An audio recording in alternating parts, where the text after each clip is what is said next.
In our cover story, a high-tech to-the-death battle, as one analyst described it, is beginning in a California courtroom. Apple claiming Samsung copied patented design elements of the iPhone for its Galaxy series of smartphones, which is outselling iPhones, by the way, 2-to-1 at last check.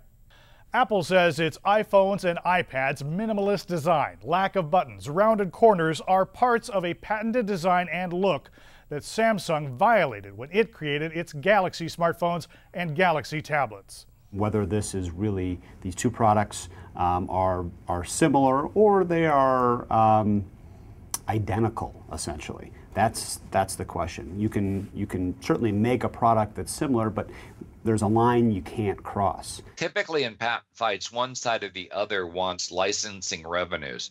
Apple doesn't want licensing revenues. They want Samsung to cease and desist. In short, Apple wants Samsung to stop selling the Galaxy, which outsold iPhones in the second quarter of this year.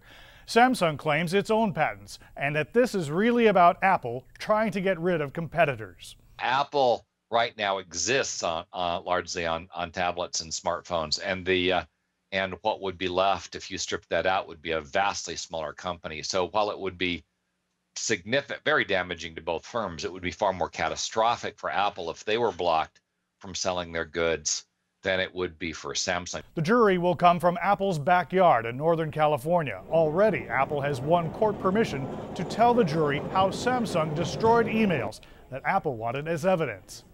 If a ruling goes against Samsung, that could benefit Apple more than you might think. There are indications Apple may be preparing to announce its latest iPhone and iPad within the next 2 months.